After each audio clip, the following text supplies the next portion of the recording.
sección 5.1 de este pliego y lo indicado a continuación. Para determinar la potencia eléctrica necesaria para instalar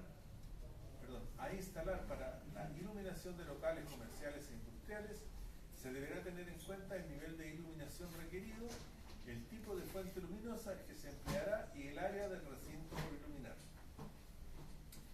Es decir, nosotros cuando instalamos luz en una casa, todas estas consideraciones técnicas no se toman en cuenta. ¿Por qué?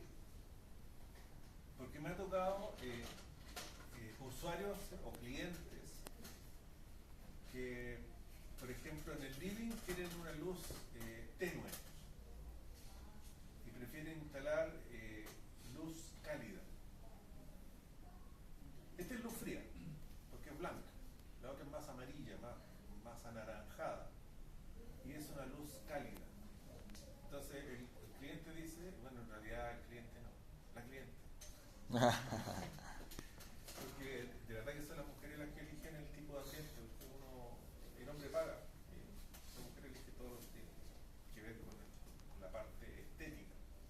Entonces me dice, no, aquí vamos a poner lámpara local. Claro, y cuando uno entra no ve mucho. Y bueno, es lo que a ellos les gusta. Pero como están en su casa, tienen todo el derecho a poner la iluminación que se les antoje.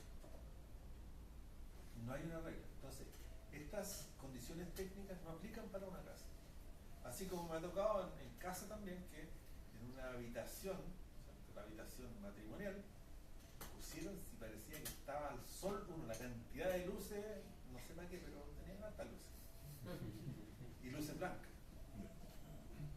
Entonces, por eso les digo, cuando se trata de una casa, las consideraciones técnicas se dejan de lado porque es a gusto de la persona que va a vivir ahí. Como le digo a la gente, le gusta la luz cálida, a otro le gusta la luz fría, a otro le gusta en un lado frío y en otro caliente. Es gusto del cliente. Y no se toman en consideración estas especificaciones técnicas. En cambio, cuando tenemos locales industriales y o comerciales, sí se tienen que considerar estos aspectos. Por ejemplo, ¿qué superficie vamos a iluminar? Si la superficie va a ser un lugar donde se va a trabajar en escritorios, la concentración de luz no puede estar en el nivel del suelo, tiene que estar a nivel del escritorio, es decir, a 80 centímetros del piso. El color con el que se va a pintar el local se llama índice de local. Hay otra consideración que se llama relación color-temperatura y la cantidad de lux o lúmenes que se exigen para el tipo de local. Hay unas tablas que están, no sé si al final de este RIC, que nos dicen cuál es la iluminación necesaria para cada lugar. Entonces nosotros tenemos que tener en consideración, ¿cierto?, la superficie que vamos a iluminar, el destino que se le va a dar al lugar, el color, aunque nos parezca una tontera, pero son condicionamientos técnicos que no se pueden dejar de lado. Por ejemplo, el otro día yo les decía que tomaran los lux o lúmenes que habían en este momento dentro de la sala. Y es fácil porque uno baja una aplicación que es un luxómetro que funciona con la cámara del celular y permite saber cuál es la luz, la cantidad de luz que hay por centímetro cuadrado, por ejemplo, en esta superficie. Y aquí es importante porque ustedes van a estar trabajando en esta superficie, que es la misma superficie más o menos de los bancos o las sillas que ustedes están ocupando. ¿Cuál es el objetivo de todas estas consideraciones? Es que la vista de ustedes, los ojos de ustedes no trabajen de más.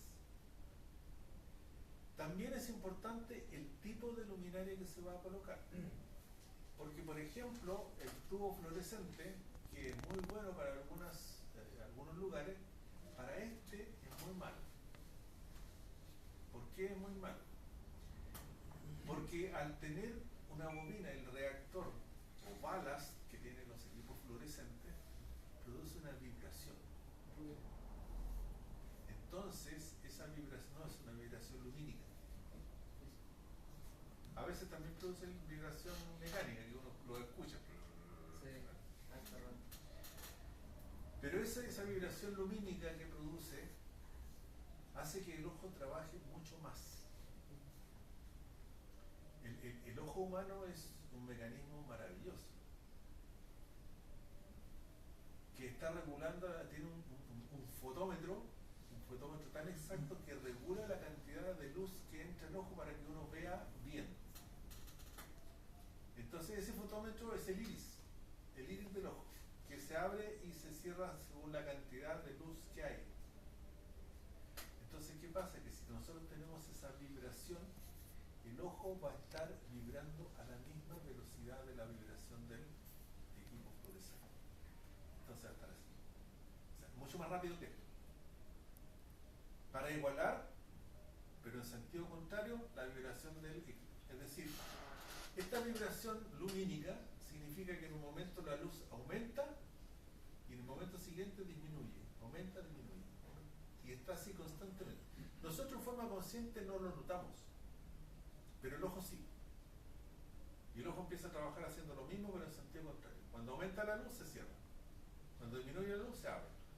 Y está haciendo ese movimiento todo el rato, y a la misma velocidad que está vibrando el tubo fluorescente. Por eso es sumamente importante saber qué tipo de luminaria tenemos que ocupar dependiendo del lugar que vayamos a iluminar. Entonces aquí hay unas tablas donde aparece, ¿cierto?, qué lugar vamos a iluminar y qué cantidad de lúmenes, que son lux por superficie, es la que tenemos que tener, la ideal. Y aparte de eso nos va a decir que los equipos fluorescentes, cuando uno tiene que estudiar, cuando uno tiene que trabajar en cosas delicadas como joyería, por ejemplo, no es adecuado. ¿Por qué? Por la vibración. Ahora, nosotros estamos en un lugar que fue arrendado para este efecto, que es hacer las clases, y que, bueno, es el lugar más parecido a lo ideal, pero tiene muchas falencias. Entonces, la luz del baño no funciona. ¿cómo? La luz del baño no funciona. No. Pero yo quería hacer otra pregunta, porque me lo con... Sí, eso lo vamos a tener que avisar ahí, yo lo voy a avisar en la administración para ver qué se puede hacer. Profe, es efectivo eso, de que ¿cómo se llaman los equipos con balas? O sea, funcionan con gas, ¿no es cierto? Y eso ya no lo están vendiendo, o no están fuera de norma, que ahora son los LED, unos tubos LED. Exactamente. ¿Y esos tubos LED tienen el mismo problema de la vibración? No, el tubo LED no tiene la vibración.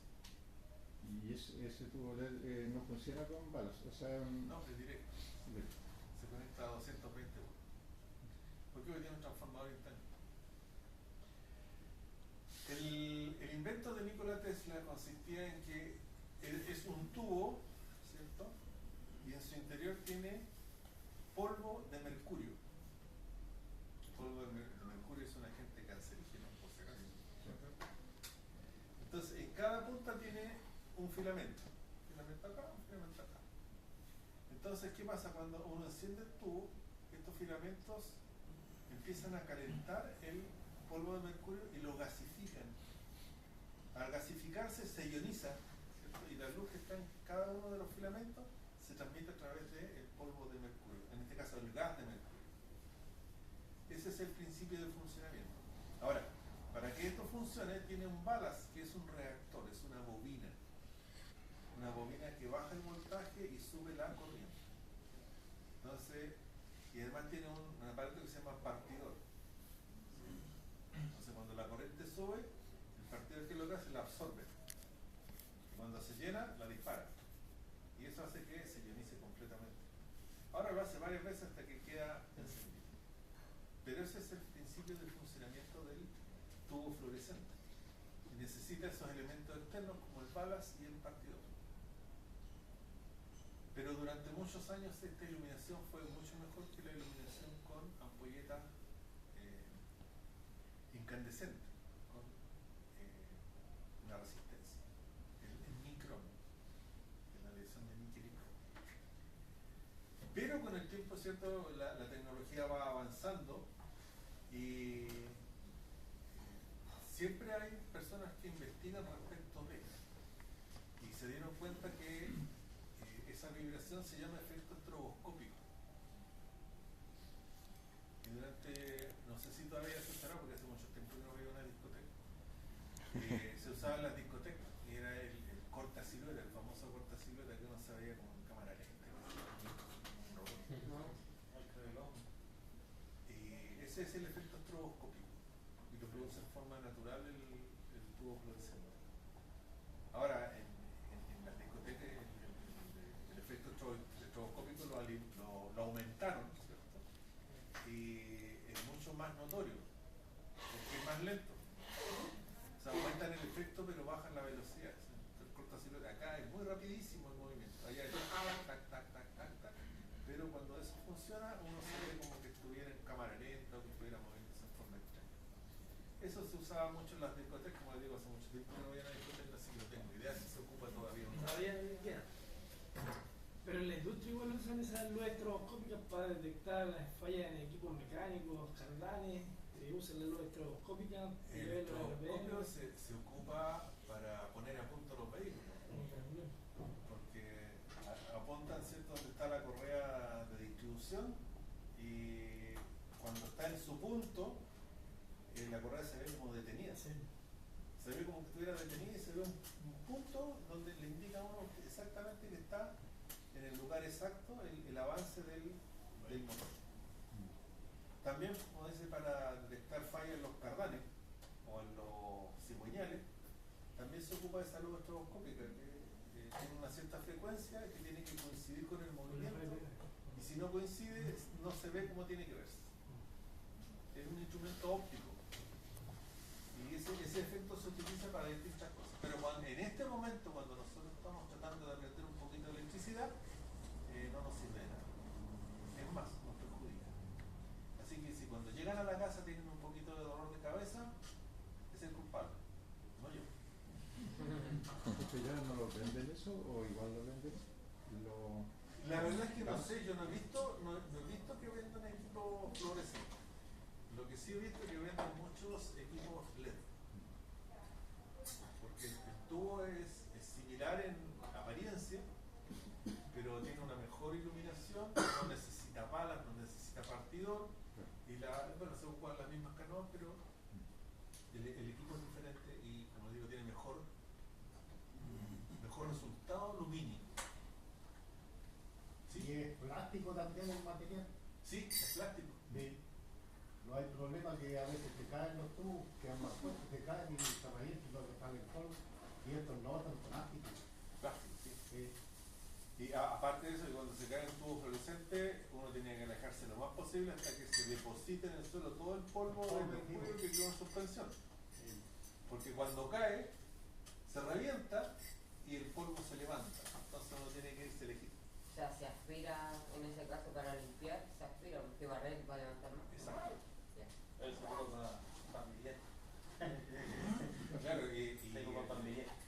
Creo que la ampolleta. uno puede que esté expuesto un montón de veces al mercurio y no le pase nada, pero puede que esté expuesto una vez y le dé cáncer al tiro. O sea, va a depender del organismo, de la capacidad de defensa que tiene el cuerpo humano, en fin, un montón de características. Pero el polvo de mercurio es un agente cancerígeno, sumamente peligroso. Creo que esas ampolletas ahorradoras que daban como una espiral, así que habían. Esos Esas son también equipos ya se fluorescentes, desaparecieron porque sí, eso tenían. porque son equipos fluorescentes en miniatura, que en lugar de ser esta barra grande, es una barra mucho más delgadita y que la enroscaron, entonces parece una espiral y todo esto. Esas ampolletas eran un equipo fluorescente dentro de una carcasa de ampolletas. Entonces también están desaparecidas porque se prohibió su fabricación por el polvo de mercurio, que es un material muy contaminante y, como les digo, es un agente cancerígeno bastante poderoso.